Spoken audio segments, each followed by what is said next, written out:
Yanga kwenda robo finali. Hatari na nusu. Si unaona vizuri? Ukija kwenye table. Ndio. Hili kundi ni gumu sana. Sababu next match Yanga atacheza na National Misri. Cairo. Tangu tunapata uhuru since day one.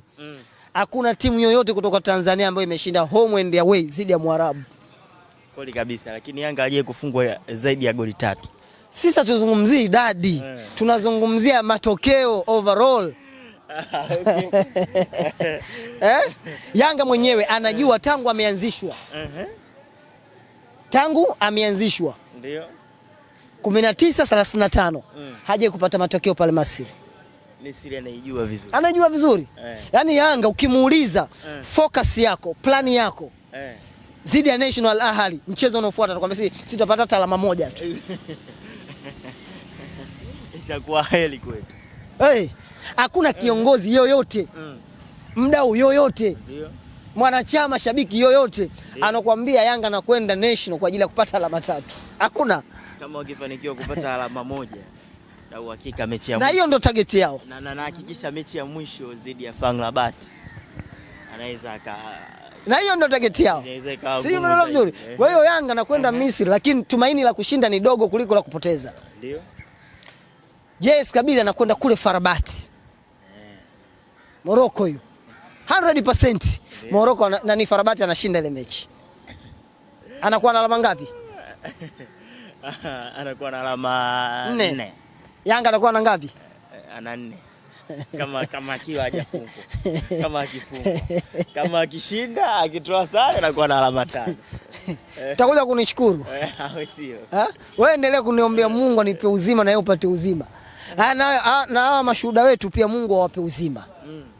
Lakini mimi kwa namna ninavyoona, Simuoni FAR Rabat akipata matokeo kote akipata alama 6 kwa namna ya uchezaji wake. Yaani kuna namna anatafuta goli anajisahau kulinda.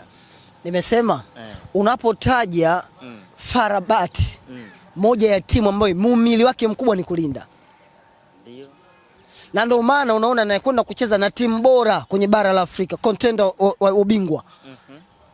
Aliomba mpira uishe pale. National huyo. Aliomba mpira uishe pale FAR Rabat.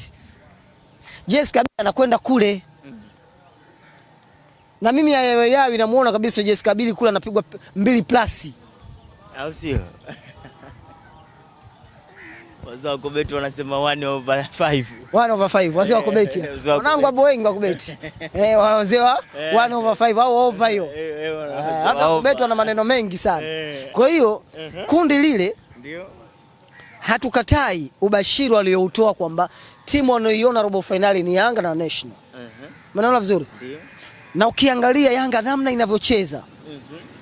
Good performance kabisa. Lakini ukiangalia inavyocheza unaipeleka Yanga robo finali. Ila ukija kwenye table bado unahitajika mahesabu zaidi kuaminisha kwamba Yanga anakwenda robo finali. Bado unaiwekea kipingamizi Yanga. Kundi. Sio Yanga, kundi. Bwana Dosa, Yanga wanaenda kucheza zidi ya Fountain Gate. Mechi yao hiyo ya nyumbani, lakini wataenda away zidi ya Dodoma. Unasemaje kuhusu hili? Mechi Yanga anashinda 100%. Anashinda 100%. Unaziona goli ngapi? 5. 3+. 3+, yes. Okay, zidi ya Fountain Gate. Zidi ya Fountain Gate. Lakini Mbeya City zidi ya Simba nyumbani pia. Mechi inachezwa wapi hiyo? Mechi inachezwa Generali Samuyo na kocha akiwa Matola. Mbeya City anafungwa. Mbeya City anafungwa. Okay. Kwa tutaona mabadiliko zaidi baada ya kuona meneja kuachia ngazi. Hii utarudi interview zetu za nyuma. Klabu yoyote duniani inapofukuza mwalimu, ndio anayepata nafasi ya kuendesha either kwa muda au kwa moja kwa moja, ndio timu inabadilika kwenye eneo la uchezaji. Simba unaona vizuri. Simba ilikuwa inacheza vibaya dakika za mwisho zidi ya nani? Ya Fadlu Davis. Alivyokuja Patevu nikakwambia wewe, Simba namuona anaenda kushinda zaidi ya goli 3. Ndio. Anakwenda kule anashinda chuma 3. Kwa hiyo kesho natarajia kwa kiasi kikubwa Mbeya City anakwenda kula gongo zaidi ya 3. Kiasi kikubwa. Kiasi kikubwa kabisa. Kupigika. Yaani hata kuwa na upinzani wowote wa kumzuia Simba. Wote. Atafungwa, hataki. Atafungwa. Atafungwa. Kwa hiyo ni mechi tu na ni kesho hiyo. Ni kesho. Yanga anacheza wapi? KMC. Yanga anacheza KMC. Simba General Samuel. Twende mechi ipi hapa? Sijajua sasa wanasema. Takwenda mechi ya Yanga ya nyumbani. Takwenda nyumbani. Okay. Ila mwezi kuna scenario moja imetengenezwa. Ndio. Kwamba kesho ni siku ya Diarra Day. Umeona ile? Habari. Afisa habari wenu. Ali Shaban Kamwe. Ndio. Mwenyekiti wa vilabu barani Afrika. Au mwenyekiti wa wasemaji. Okay. Sawa. Bado sijajua lengo ni nini la kuweka Diarra Day. Nataka kumshukuru. Kwa nini? Sio mchezo kule alije. Sasa wewe Bipo, hivi Diarra atatushukuru sisi kwa kumlipa mshahara wetu milioni 30 kwa mwezi? Sijui sasa. Wewe nakuuliza. Mimi mwenyewe sielewi ndio. Diarra atawashukuru Yanga kwa kumlipa milioni 30 kwa mwezi? Sijui ndio maana wamempandishia mpaka ikafika hapo. Tunakisia tu milioni 30. So mimi naamini Diarra achukue milioni 2. Kweli kabisa. Si unaona vizuri? Tuweke huko kwenye 30 ambao kubwa. Je, Diarra anawashukuru? Mimi nakwambia kabisa kama likija swala la kumchangia Diarra pesa yoyote mimi sichangi. Uchangi kesho. Sichangi. Kesho. Sichangi. Bwana kajamaa kakataa kabisa kumsupport Diarra kwa Yanga. Sema huyu jamaa. Huyu jamaa huyu Dosa mwenyewe kakataa kabisa kumchangia Diarra. Kwa nini nimchangie? Akati anaingiza milioni 30. Tunamsifia. Yaani ngoja wewe nikuulize. Wewe si una familia? Ndio. Wajibu wako asubuhi ni nini? Wache pesa. Wajibu wa Diarra ni nini? Kwa tumikia Yanga na kulinda lango lake. Sasa tunamshukuru na nini? Yupo pale kwa makubaliano. Sikiliza bwana. Sisi tunakupa milioni 20, milioni 10. Wewe ukatulinde tusifungwe. Okay.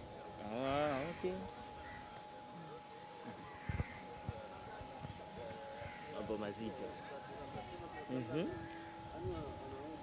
Si unaona vizuri? Kwa bado hujakubaliana nacho hicho. Mimi sichangi. Huwezi kuchanga. Sio changi. Okay. Niwe ninacho, niwe sina. Na ninashukuru Mungu ninacho kidogo. Okay.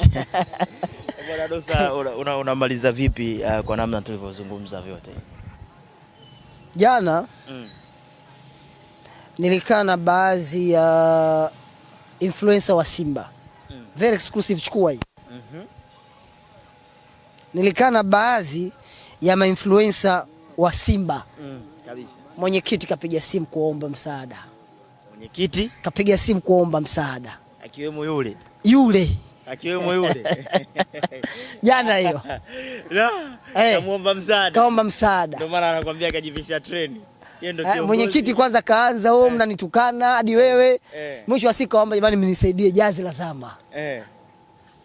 Mwenyekiti huyo. Jamaa ndo kashika captain. Jamaa akakubali kulainika. Kakubali. Jamaa alipokuwa mtata vile. Jamaa anasemaje? Sawa mwenyekiti. Lakini mbona bahasha kwangu hazifiki? Wanapewa wengine. Umepiga plate mbili. Sasa wanawashutumu yule jamaa wa Karume kwamba anachukua mzigo. Chukua hiyo. Yule jamaa mwenye storage. 64 storage.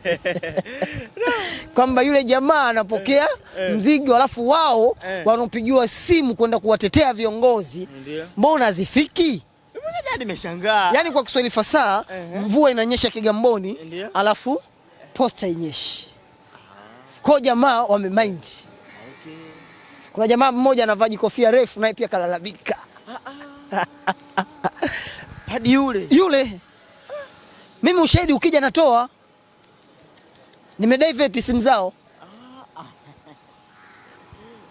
Wao si watu wa imani ya dini ya Kiislamu. Ndio. Na yule jamaa mtu wa imani dini nyingine, wakatae kupitia dini zao.